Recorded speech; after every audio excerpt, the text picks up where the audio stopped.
Madam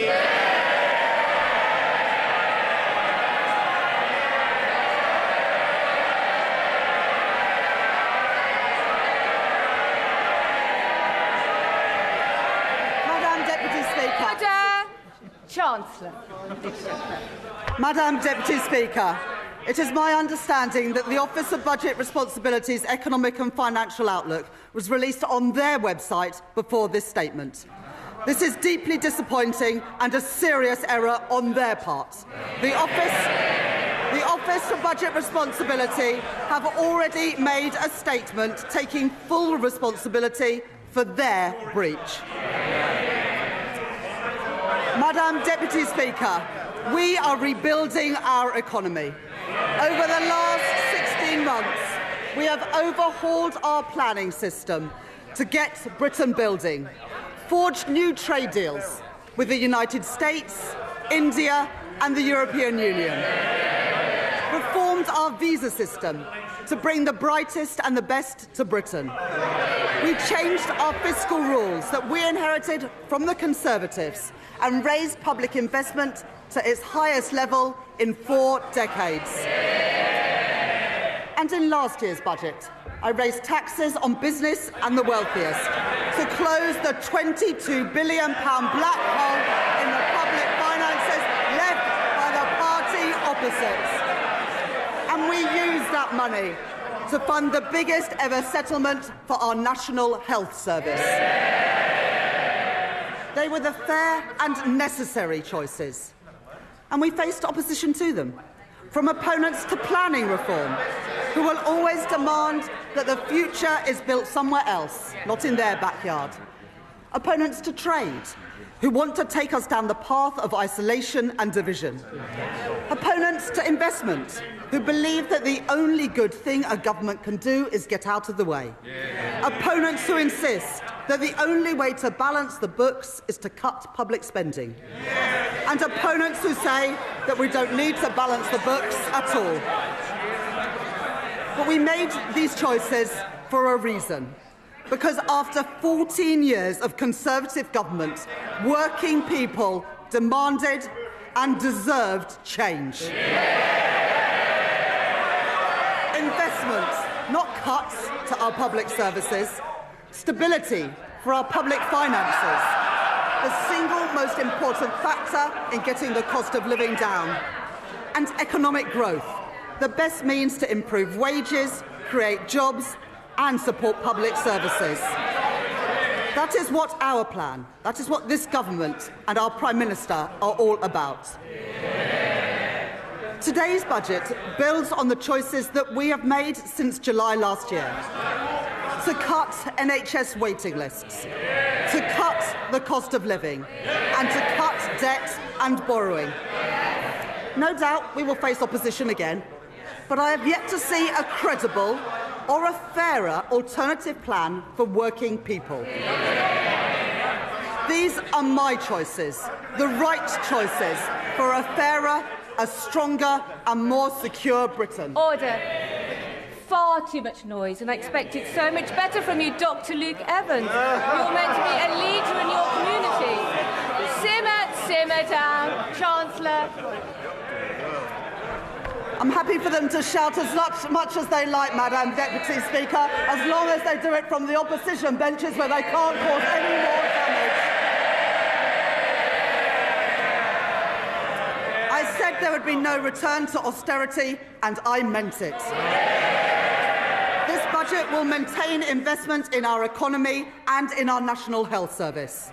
I said I would cut the cost of living, and I meant it. This budget will bring down inflation and provide immediate relief for families. I said I would cut debt and borrowing, and I meant it. Because of this budget, borrowing will fall as a share of GDP in every year of this forecast.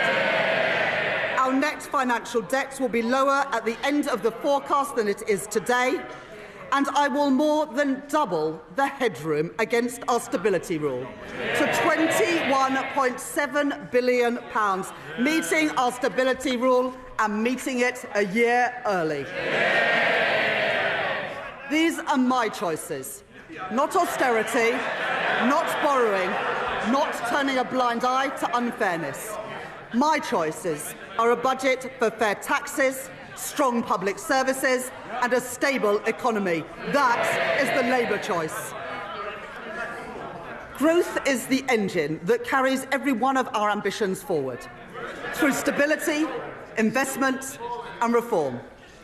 The platform from which British ambition can finally get moving again. Because growth doesn't just appear out of thin air. It is built patiently and stubbornly by people who take risks, by founders who bet their savings on an idea, by firms breaking into new markets, developing new technologies and creating new jobs and new opportunities, by the men and the women who work hard every day in all parts of our country.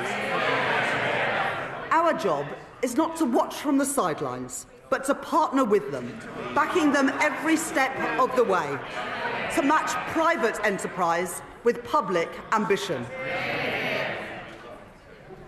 I would like to thank my team of officials at the Treasury for their hard work in preparing this budget. In the spring, the Office of Budget Responsibility forecast that our economy would grow by 1% this year.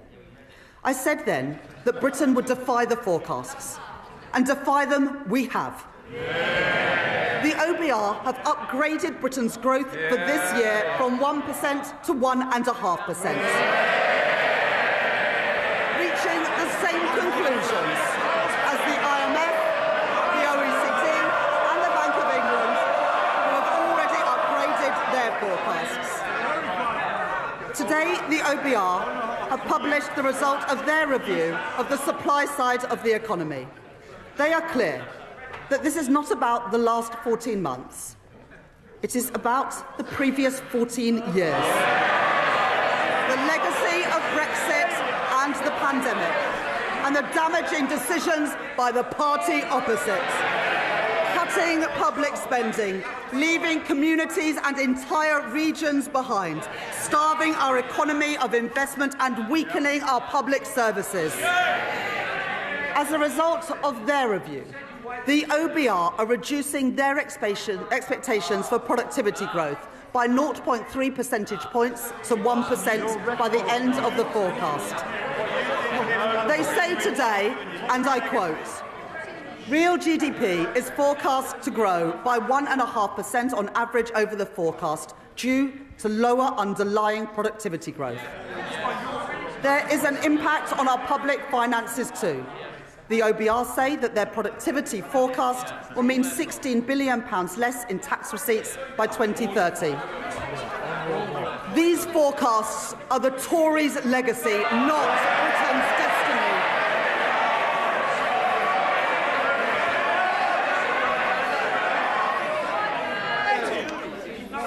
Order. It is very hard to hear the Chancellor over all the shouting. And Mr. Holmes, you promised me yesterday you were going to be on top behaviour in the first few minutes. Chancellor. We beat the forecasts this year and we will beat them again. By boosting trade, not blocking it, by increasing investment, not cutting it, by championing innovation, not stifling it, by backing working people, not making them poorer. Brick by brick, we've been building our economy, building roads, building homes, getting spades in the ground and cranes in the sky. Growth begins with the spark of an entrepreneur. Half of new jobs in Britain are created by scale-up businesses, and we want those jobs created here, not somewhere else. Our job is to make Britain the best place in the world to start up, to scale up and to stay. So we're widening eligibility for our enterprise incentives, so scale-ups can attract the talent and the capital that they need. Expanding the enterprise management incentive so more companies can offer tax-relieved share options.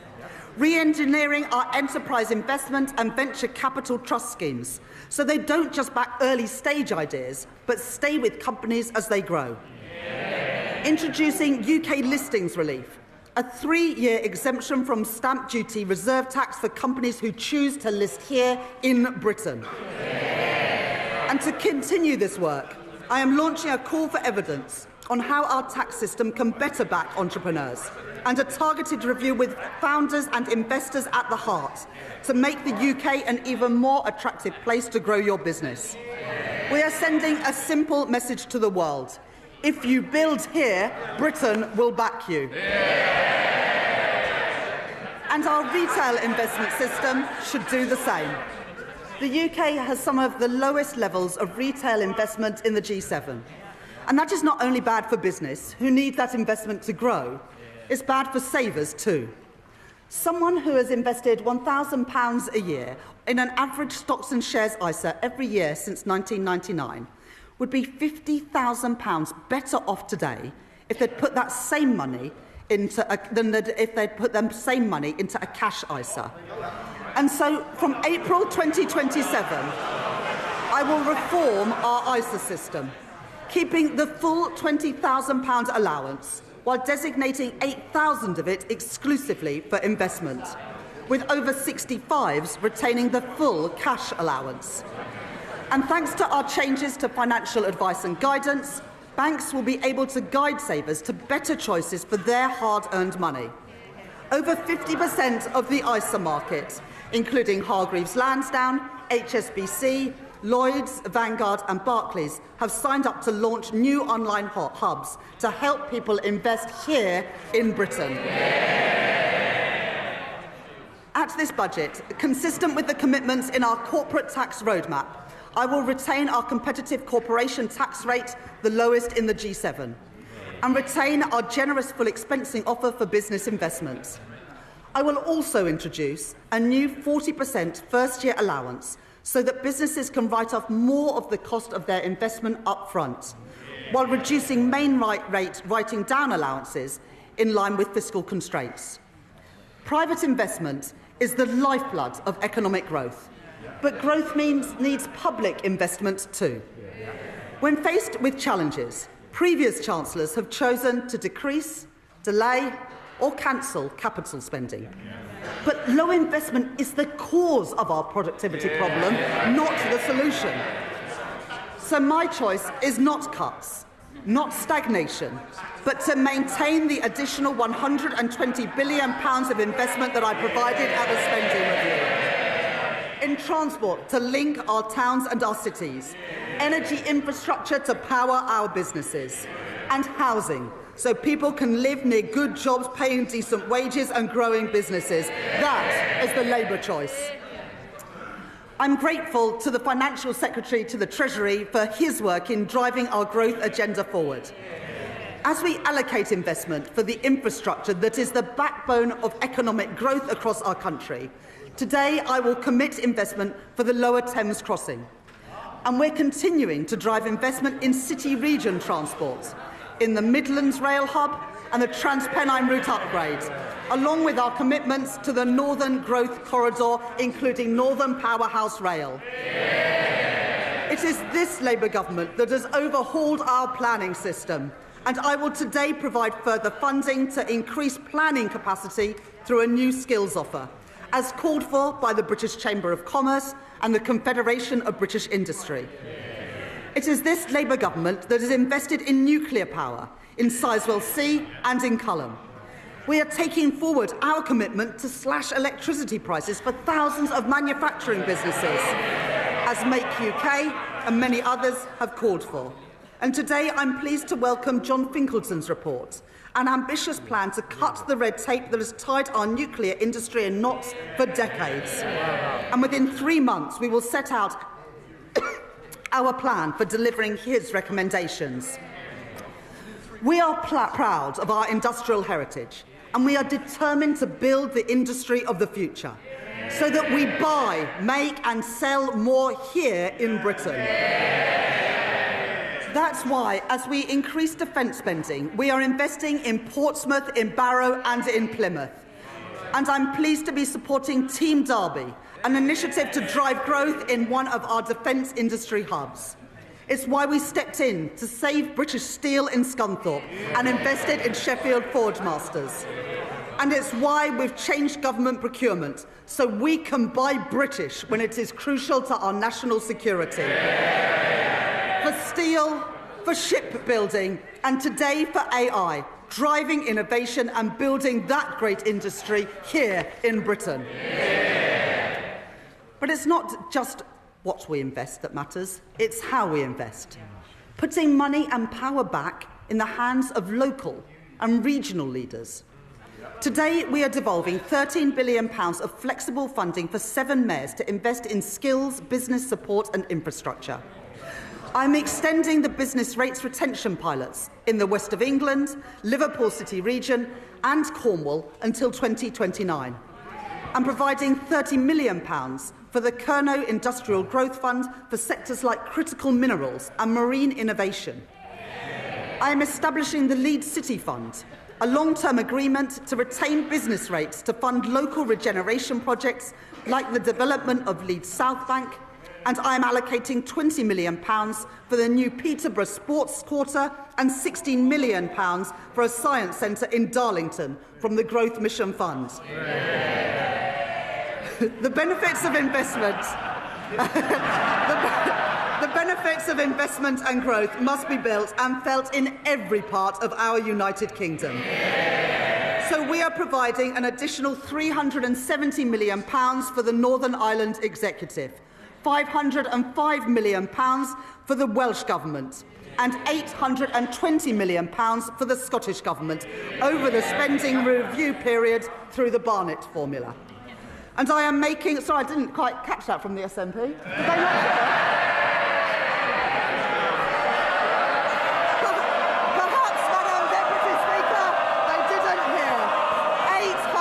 £820 million for the Scottish Government over the spending review period because Anna Sawa asked us to. And I'm making targeted investments in our industrial strategy sectors across the UK. In Northern Ireland, I am providing £17 million to support businesses and strengthen the UK internal market, and backing advanced manufacturing through the Northern Ireland Enhanced Investment Zone. Wales will be the host for 2 AI growth zones, creating more than 8,000 jobs, supported by a £10 million investment in the semiconductors critical for that industry. And we are building the UK's first small modular nuclear reactors with Rolls-Royce at Wilfer in Anglesey. 2 Labour governments working together in Wales to deliver for the people of Wales.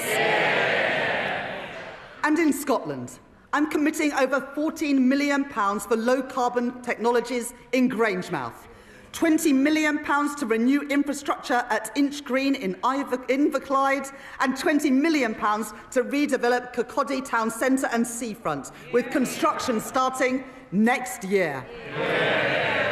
And that's on top of the UK's biggest ever warship export deal with the Norwegian government to build frigates in Glasgow, supporting 4,000 jobs. Investment opposed by the SNP, jobs opposed by the SNP, defence opposed by the SNP, but secured by this Labour government. A growing economy needs strong foundations of economic stability, with borrowing, inflation down and investment up. That is good for business, and it is good for working people, so they have more money in their pockets.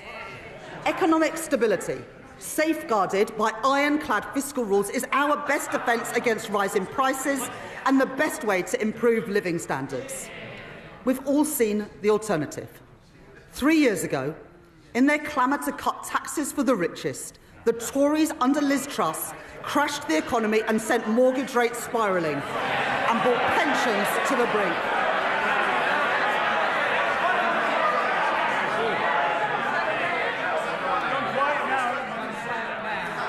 Been so loud, Madam Deputy Speaker, and yet I can't even hear them now. Now, I know that I know that the leader of the Green Party is a keen hypnotherapist, and he believes that he can achieve remarkable things using only the power of his mind. Unfortunately, the only things getting bigger under his approach would be the deficit and the rate of inflation. And for all the damage that the Conservative cuts did to our schools and our hospitals, they also doubled the national debt. Our net financial debt this year will be £2.6 trillion, 83% of GDP, meaning that today, 1 in every £10 that government spends is on debt interest.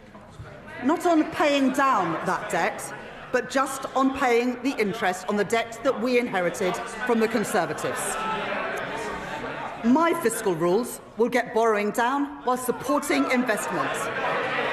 The stability rule, that day-to-day expenditure must be met through tax receipts. And the investment rule, which allows me to increase investment whilst getting debt on a downward path. Those fiscal rules are non-negotiable. I met them at the budget last year, I met them in the spring, and I have met them today.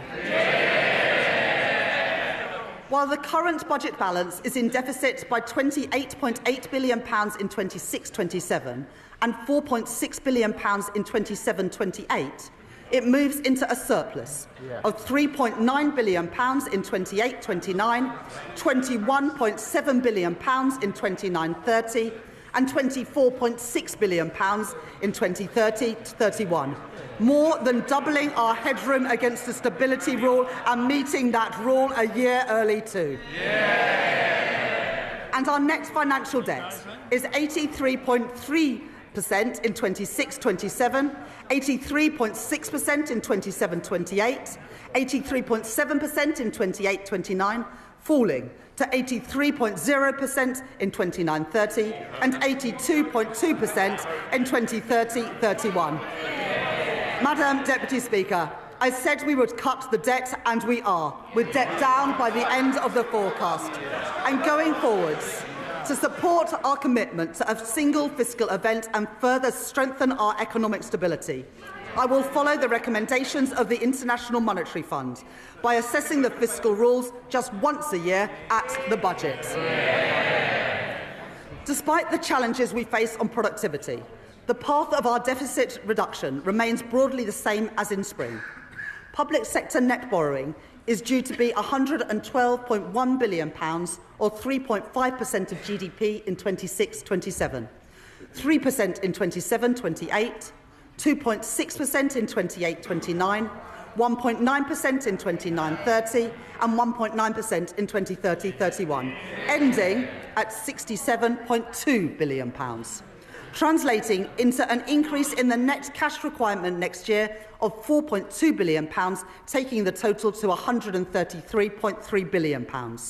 According to the IMF, we are due to reduce borrowing more over the rest of this Parliament than any other G7 economy. The Conservatives crashed the economy, we are protecting it. The Conservatives lost control of debt, we are getting debt down. The Conservatives let inflation and interest rates go through the roof. But, Madam Deputy Speaker, since Labour took office, the Bank of England have cut interest rates 5 times. I've made my choices. Not reckless borrowing, not dangerous cuts, but stability for our economy, security for our public finances and security for family finances too. Those are the Labour choices. Madam Deputy Speaker, Tory austerity left classrooms crumbling and waiting lists sky high, weakened our productivity and choked our economic growth. And now they propose a further £47 billion of cuts to our public services. Well, that is equivalent to cutting every police officer in our country twice over. And then there is Reform, who promise more than £100 billion of cuts, with no details of where those cuts will come from or who will pay for them. A recipe for devastating damage to our public services. People voted for Labour because they wanted roads that aren't full of potholes. They want police on our streets and they want an NHS that is there when they need it. And we're delivering that.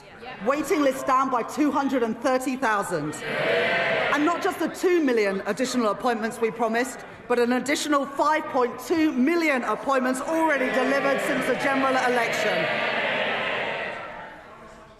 I joined the Labour Party almost 30 years ago because I could see that the Conservative government that I grew up under didn't care much about schools like mine. Textbooks were rationed. I know that many of you weren't at schools like mine. There is far too much noise, far too much excitement. People need to calm down a little. Chancellor. They don't want to hear what the Tories did to schools like mine, but I will tell them. Textbooks rationed, libraries closed, kids herded into porter cabins in the playground, and I came into politics to change that. The money that I allocated at the spending review will fix the crumbling classrooms that the Conservatives left behind and build the schools that they promised but never delivered. And today, thanks to representations from my honourable friends, the members for Wolverhampton North East and Leeds South West and Morley, I will provide £5 million for libraries in secondary schools, building on the £10 million commitment to ensure that every primary school has a school library within this Parliament. And thanks to representations from my honourable friends, the members for Bournemouth East and from Luton North, I am providing £18 million to improve and upgrade playgrounds across England. Madam Deputy Speaker, let there be no doubt that this is a government that is on the side of our kids and who will back their potential. I will not allow the legacies of Conservative neglect to stain our society. Last year, I made changes to the Mine Workers Pension Scheme to ensure that its members receive the fair pensions that they are owed. This year, with thanks to the Minister for Pensions for all his work in this subject, I can go further. I have heard representations from Labour Coalfield MPs, including my honourable friends, the members for Bassetlaw, Blyth and Ashington, Barnsley South, Mansfield and Llanelli. And today I can announce that I will transfer the Investment Reserve Fund of the British Coal Staff Superannuation Scheme to its members. The men and the women who worked in our coal industry get a fair deal in their retirement too. And more. Having heard representations from my honourable friends, the members for Banbury and the member for Edinburgh South West, I will index for inflation on pensions accrued before 1997 in the Pension Protection Fund and the Financial Assurance Scheme, so that people whose pension schemes became insolvent, no fault of their own, no longer lose out as the result of inflation. Last year, I also provided funding to compensate the victims of the infected blood scandal, after the previous government failed to budget for the costs of compensation. This year, I have listened to representations from my honourable friend, the member for Eltham and Chislehurst, and my honourable friend, the member for Edinburgh South West. And I'd like to thank the Minister for Employment for her representations over many years on this subject. As a result, I will exempt all payments from the infected blood scheme from inheritance tax, regardless of the circumstances in which those payments are passed down. Madam Deputy Speaker, that is how we should be spending taxpayers' money, on dealing with injustices and building strong public services, not on waste and inefficiency. At the spending review, I set an ambitious target of £14 billion of efficiencies per year by 2029, and I am grateful to the Chief Secretary to the Treasury for driving that work forward, realising savings through AI and automation, and by scrapping NHS England and reducing back-office staff by 18,000. At this budget, I will find a further £4.9 billion of efficiencies by 2031. Getting rid of police and crime commissioners, cutting the cost of politics and local government, and selling government assets that we no longer have any use for. These savings will be required across government, but for our National Health Service, I will reinvest all of these savings back into the care that people rely on. More nurses, more GPs, more appointments. Restoring the services that faltered under years of Conservative decline and investing in the future of our National Health Service. And today I am announcing £300 million of investment in technology to improve patient service and 250 new neighbourhood health centres.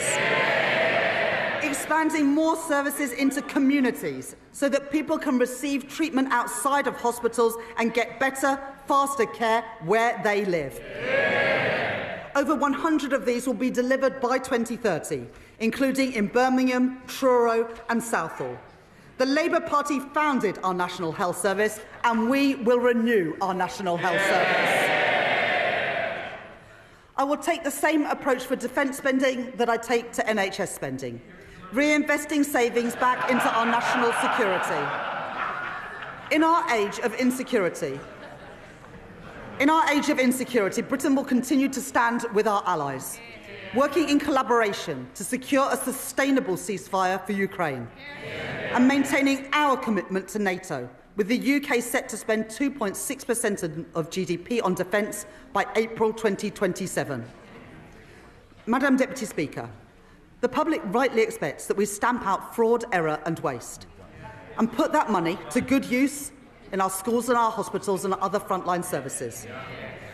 My right honourable friend, the Home Secretary, has already announced that she will claw back excess profits from the use of hotels to house asylum seekers, as we phase out the use of those hotels entirely. And we will consult on reforms to indefinite leave to remain and access to taxpayer-funded benefits. The introduction of digital ID will break the link between illegal migration and illegal working.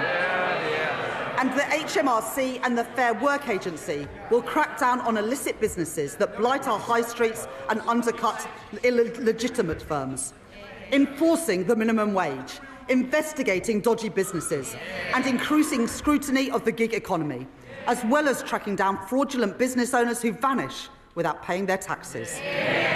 And I'd like to thank my honourable friends, the members for Great Grimsby and Cleethorpes, Lee and Atherton and Kensington and Bayswater for their representations on this subject.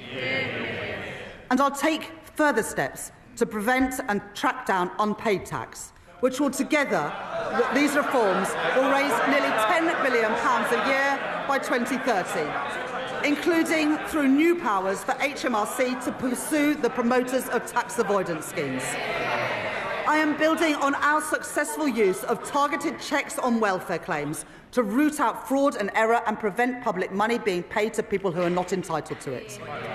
And I would like to thank Tom Hayhoe, the COVID Corruption Commissioner, for his work in helping to chase down nearly £400 million from dodgy pandemic spending and contracts.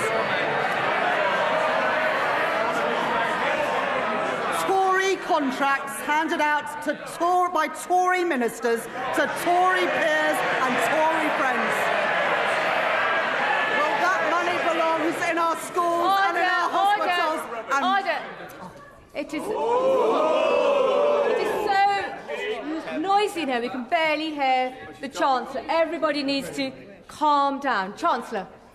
Well, I wouldn't want any honourable member to miss this. So we are chasing down that money, and we've got almost £400 million back from dodgy pandemic spending and contracts. Tory contracts handed out by Tory ministers to Tory peers and Tory donors. Well, that money belongs in our schools and in our hospitals, and we are getting that money back. And finally, Madam Deputy Speaker, we are ramping up sanctions on Russia, and we are freezing known Russian assets. But let me be clear, I don't actually mean the honourable member for Clacton.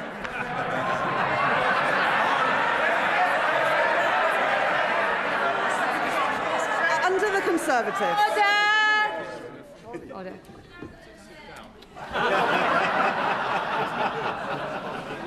don't need commentary from the backbenches. And Mr Dewhurst, you are so loud. It's remarkable how far your voice carries.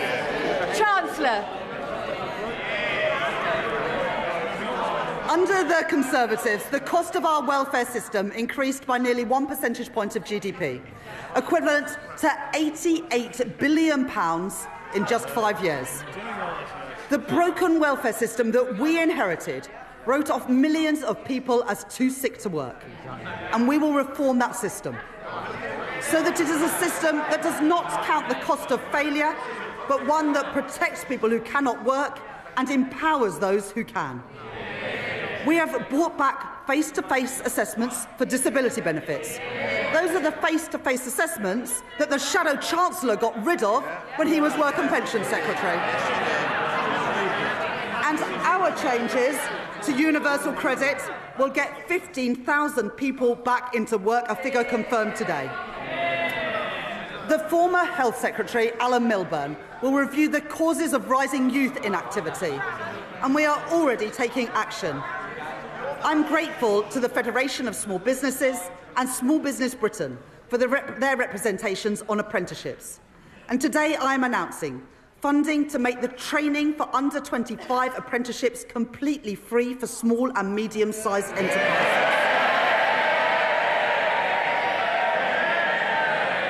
And funding our new youth guarantee, providing £820 million over the next 3 years to give young people who are let down by the Conservatives the support and the opportunity that they deserve.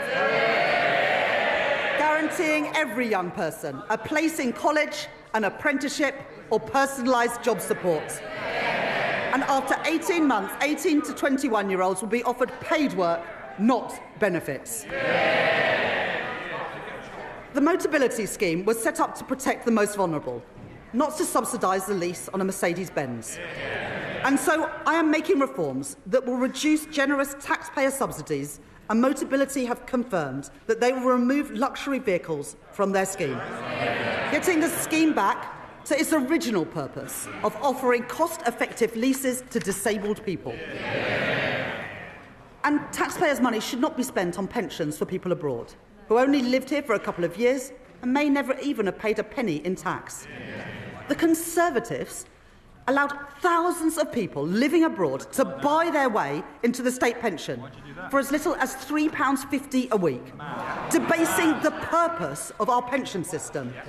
And so I will abolish access to Class 2 voluntary national insurance contributions for people living abroad, increasing the time that someone has to live or work in Britain to 10 years and increasing the contributions that they must pay. These reforms improve our welfare system. They support our young people, protect those who need it most, and put an end to Conservative waste and unfairness. Madam Deputy Speaker, to break the cycle of austerity, we need a fair and a sustainable tax system, one that generates revenues to fund the public services that we all use, and supports investment to grow our economy. That does mean that today I am asking everyone to make a contribution. The previous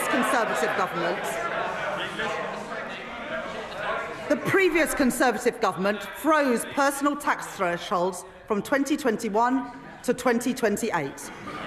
And today I will maintain all income tax and equivalent national insurance thresholds at their current level for a further 3 years from 2028.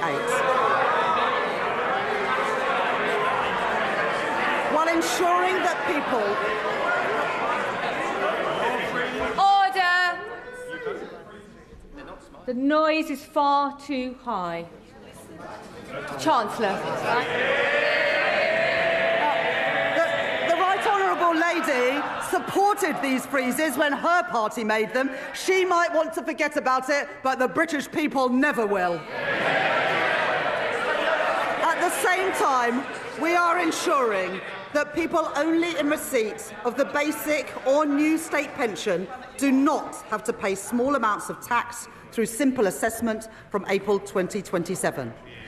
I will also keep the Plan 2 student loan repayments threshold at its 2026-27 level for 3 years. Madam Deputy Speaker, I know that maintaining these thresholds is a decision that will affect working people. I said that last year, and I won't pretend otherwise now. Madam Deputy Speaker, I am asking everyone to make a contribution, but I can keep that contribution as low as possible because I will make further reforms to our tax system today to make it fairer and to ensure that the wealthiest contribute the most. The Conservatives knew that our tax system didn't work. Time and time again, they ducked the necessary reforms, leaving a system unfit for a changing economy, with unfairness that they refused to address. Currently, a landlord with an income of £25,000 will pay nearly £1,200 less in tax than their tenants with the same salary, because no national insurance is charged on property, dividend or savings income. It's not fair that the tax system treats different types of income so differently. And so I will increase the basic and higher rate of tax on property, savings and dividend income by 2 percentage points, and the additional rate of tax on property and savings income by 2 percentage points. Even after these reforms, 90% of taxpayers will still pay no tax at all on their savings. As well as narrowing the gap between the tax on income from assets and income from work, I also believe that a fair society is one where the wealthiest pay their fair share. The reforms I made last year will raise an additional £8 billion a year by 2020-30 from wealth. I increased taxes last year on private equity, private schools and private jets. I abolished the non-dom tax regime. And this year, I will make 2 changes to cap trust charges and prevent avoidance. I reformed inheritance tax on agricultural and business assets. And this year, I am aligning those reforms with wider inheritance tax rules by allowing the transfer of the 100% relief allowance between spouses, balancing the taxation of these valuable assets with the realities of family life. In this budget, I will take further steps to deal with a long-standing source of wealth inequality in our country. A Band D home in Darlington or Blackpool pays just under £2,400 in council tax, nearly £300 more than a £10 million mansion in Mayfair. And so, from 2028, I am introducing the high-value council tax surcharge in England, an annual £2,500 charge for properties worth more than £2 million, rising to £7,500 for properties worth more than £5 million. This will be collected alongside council tax, levied on owners, and we will consult on options for support or deferral. This new surcharge will raise over £400 million by 2031 and will be charged on less than the top 1% of properties. Madam Deputy Speaker, reliefs in our tax system cost the taxpayer billions of pounds a year, but many of them no longer serve their original purpose. The government rightly provides generous tax relief for people paying into a pension, relieving income tax on all contributions and on the investment itself, as well as national insurance relief on employer contributions, at a cost of over £70 billion a year to the Exchequer. This budget makes no changes to those reliefs or to the tax-free lump sum. But salary sacrifice for pensions, which was intended to be a small part of our pension system, is forecast to almost treble in cost to other taxpayers, from £2.8 billion in 2017 to £8 billion by 2030, with the greatest benefit going to the highest earners, or to those in the financial services sector putting their bonuses into pensions tax-free, while those on the minimum wage or those whose employers don't offer salary sacrifice don't benefit at all. That is not sustainable for our public finances, putting pressure on the tax that everyone else pays. And so I am introducing a £2,000 cap on salary sacrifice into a pension, with contributions above that taxed in the same way as other employee pension contributions. That is a pragmatic step so that people, especially on low and middle incomes, can continue to use salary sacrifice for their pension without paying any more in tax than they do now, and to give individuals and employers time to adjust to these new arrangements. These changes will come into effect in 2029. The coalition government introduced 100% relief from capital gains tax on business sales made to employee ownership trusts, creating a route for gains to go completely untaxed when businesses are sold. I will reduce that relief to 50%, retaining a strong incentive for employee-owned companies. And as we work towards doubling the size of the cooperative economy, the Department for Business and Trade will launch a call for evidence on how we can better support co-ops to grow. Because of the changes that I have made to capital gains tax this year and last year, receipts are forecast to increase from £14 billion this year to £30 billion by 2030. To support our high streets, I am announcing a package of regulatory changes as called for by UK Hospitality and the British Retail Consortium. And I will support the Great British Pub through our new national licensing framework, encouraging councils to back our pubs and to back late-night venues with greater freedoms.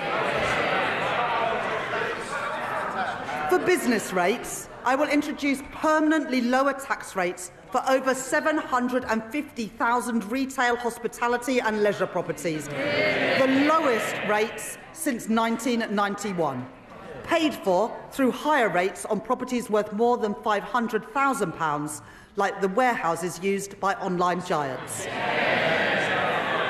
Alongside this, I will introduce a package of support worth over £4.3 billion over the next 3 years for a property of any size seeing a large increase in their bill. And to support a level playing field in retail, I will stop online firms from undercutting our high street businesses by ensuring customs duty applies on parcels of any value. I will reform our motoring taxes, exempting search and rescue vehicles from vehicle excise duty as called for by my honourable friends, the member for the Western Isles and for Whitehaven and Workington. And because all cars contribute to the wear and tear on our roads, I will ensure that drivers are taxed according to how much they drive and not just by the type of car they own, by introducing the electric vehicle excise duty on electric cars.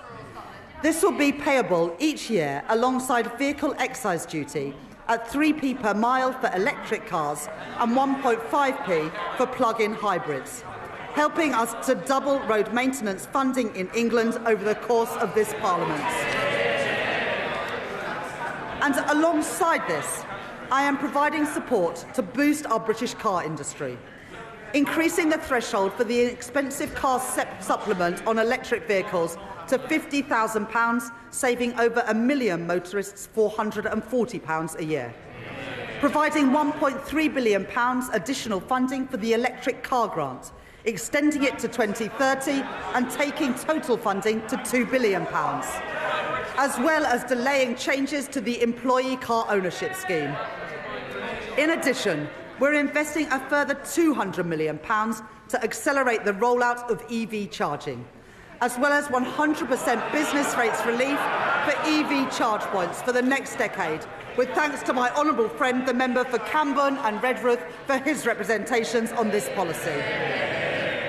And I will improve competition in our taxi industry by ending ride-hailing companies' use of a discount scheme intended for coach tours, as called for by Steve McNamara, the General Secretary of the Licensed Taxi Drivers Association, legislating to restrict access so that everyone pays fairly and protecting £700 million of tax revenue each year.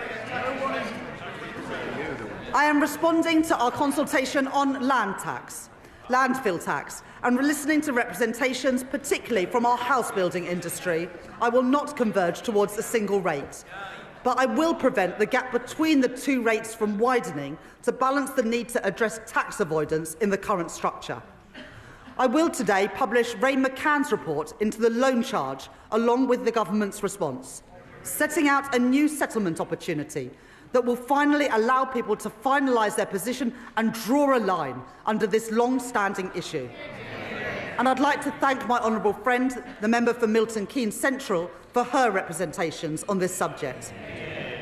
I will continue with the planned uprating for tobacco duties that I set out last year and uprate alcohol duties by inflation, along with our plans to introduce a vaping products duty in 2026 and changes to the soft drinks industry levy announced by my right honourable friend, the Health Secretary, yesterday. And I'd like to thank the Exchequer Secretary to the Treasury for his work on all the tax measures in this budget. I will also reform gambling taxes in response to the rise in online gambling. Remote gaming is associated with the highest levels of harm. And so I am increasing remote gaming duty from 21% to 40%. With duty on online betting increasing from 15% to 25%. I am making no change to the taxes on in-person gambling or on horse racing. And I am abolishing bingo duty entirely from April next year. Taken together, my reforms to gambling tax will raise over £1 billion per year by 2031. As a result of the tax reforms I have made today, I can confirm that I will not be increasing national insurance, the basic, higher or additional rates of income tax or VAT. And I have kept everyone's contribution as low as possible through reforms to make our tax system stronger, closing loopholes, ensuring that the wealthiest pay their share, and building a tax system that is fairer for the future as our economy changes. On the day I became Chancellor, I said that I would judge my time in office a success if I knew that ordinary children from working-class backgrounds were living more fulfilling lives. Their horizons expanded, their potential realised. I joined the Labour Party. I came into politics because I believe that every child has equal worth and deserves an equal chance to achieve their promise. The biggest barrier to equal opportunity is child poverty. Because for every child that grows up in poverty, our society pays a triple cost. The first and the heaviest is to the child. Going to school hungry, waking up in a cold home, or in another B&B. While other children enjoy the advantages of parents with time to help with homework, the quiet space at home to work in, too many go without. And there is also the cost of supporting a family in poverty, which ends up in the lap of overstretched councils, who can do no more than shunt them into temporary accommodation at huge cost to local taxpayers. Then there is the future cost to our economy and to our society, of wasted talent and a welfare system that bears the cost of failure for decades to come. Young people with so much to contribute, but whose potential is suffocated early by limited life chances and missed opportunities, struggling to make their way in a society that did not look out for them. I don't intend to preside over a status quo that punishes children for the circumstances of their birth and demands that we all pay 3 times over for it. Since last July, we've rolled out free breakfast clubs in schools. We're expanding free school meals to 500,000 more kids, lifting 100,000 children out of poverty as we do it. We've passed the Renters' Rights Act and we've extended the childcare offer. And I'm proud of all of that. But it's not enough. Because there is one policy that pushes kids into poverty more than any other. It was introduced by the party opposite.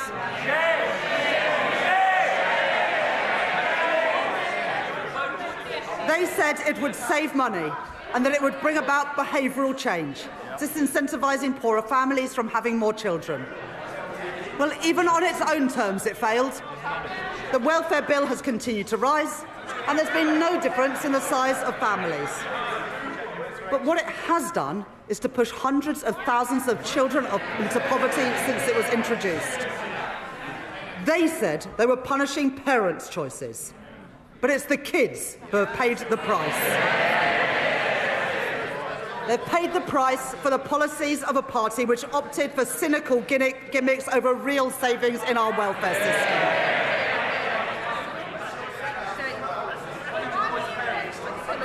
I understand that many families are finding times hard and that many kids have had to make difficult choices when it comes to having kids. And there are many reasons why people choose to have children and then find themselves in difficult times. The death of a partner, separation, ill health, a lost job. I don't believe that children should have to bear the brunt of that. And neither can I, in good conscience, leave in place the vile policy known as the rape clause, requiring women to prove if their child has been conceived non-consensually to receive support. I'm proud to be Britain's first female Chancellor of the Exchequer. I take the responsibilities that come with that seriously.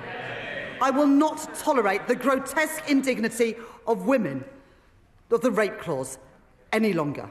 It is dehumanising, it is cruel, and I will remove it from the statute book. And so because I am tackling fraud and error in our welfare system, because I am cracking down on tax avoidance, because I am reforming gambling taxation, I can announce today, fully costed and fully funded, the removal of the two-child limit in full from April.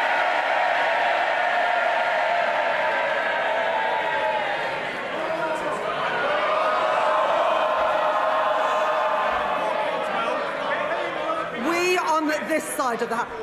It's amazing what people get so angry about, and we've seen their true colours today. The thing they get angry about is lifting children out of poverty. Order. Our constituents will want to hear the Chancellor. I think our constituents have heard all they need to from the party opposites today. We on this side of the House do not believe that the solution to a broken welfare system is to punish the most vulnerable.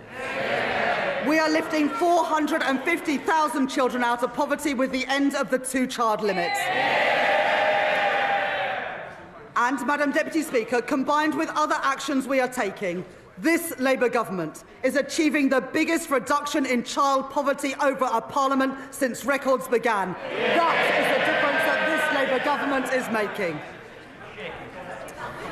Madam Deputy Speaker, I know how worried families are about the cost of everything. Worried that their money won't stretch to the end of the month. Worried that price... I think if you've got a house that's worth £5 million a year, you can probably afford it. But you get more exercise about reducing child poverty than you do about the richest paying more. Under this government, wages have risen by more since we were elected than in 10 years under the last government, with lower interest rates already saving families £1,200 a year off a typical new mortgage, compared to that to when Liz Truss was Prime Minister. But I know that people still face pressure on their budgets day to day and week to week. And where there is more to do, where we can provide relief, we are doing it. Extending the bus fare cap, cracking down on rip-off price hikes, freezing prescription charges and freezing rail fares for the first time in 30 years. I am increasing the basic and new state pension by 4.8%, an increase of £440 per year for the basic state pension, and an increase of £575 per year for the new state pension, in line with our commitment to the triple lock. At the election, we promised a genuine living wage, and we are delivering it. At the budget last year, I increased the national minimum wage and the national living wage, and I am doing the same this year too. Accepting the recommendations of the Low Pay Commission in full, and increasing the minimum wage for 18 to 20-year-olds from £10 to £10.85 an hour. and increasing the living wage from £12.21 to £12.71 an hour. Under current plans, the temporary 5p cut to fuel duty that was introduced during the pandemic will come to an end in April, and fuel duty will be uprated in line with inflation. But I know that the cost of travelling to and from work is still too expensive. And so I am extending the 5p cut until September 2026. And because I know that changes in wholesale prices are not always passed on to motorists, I am bringing in new rules to mandate petrol forecourts to share real-time price rises through a new fuel finder, empowering drivers to find the cheapest fuel, calling out rip-offs and strengthening competition, saving the average household £40 a year. Madam Deputy Speaker, one of the greatest drivers of the rising cost of living is the cost of energy prices. The cause of high energy bills must be tackled at source, and so we are investing in energy security, in nuclear and renewable energy, and in insulation through our Warm Homes Plan. But that's not enough when people are struggling with energy bills today. The Conservatives' Eco Scheme was presented as a plan to tackle fuel poverty. It costs households £1.7 billion a year on their bills. And for 97% of families in fuel poverty, the scheme, get this, has cost them more than it's saved. It is a failed scheme, and so I am scrapping it, along with taking other legacy costs off bills.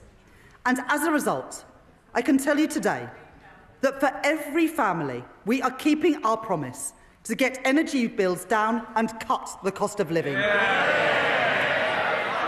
With £150 cut from the average household bill from April next year. Money off bills and in the pockets of working people, that is my choice. Not to neglect Britain's energy security like the Tories did. Not to leave working families to bear the brunt of high prices like the Tories did, but to get energy costs down now and in the future. That is the Labour choice. And Madam Deputy Speaker, one more thing. Because of our action on bills and on prices, as a direct result of this budget, the Office for Budget Responsibility confirmed today that inflation is coming down faster and will be a full 0.4 percentage points lower next year. That's the benefit of a Labour government cutting the cost of living. Madam Deputy Speaker, this Labour government is changing our country.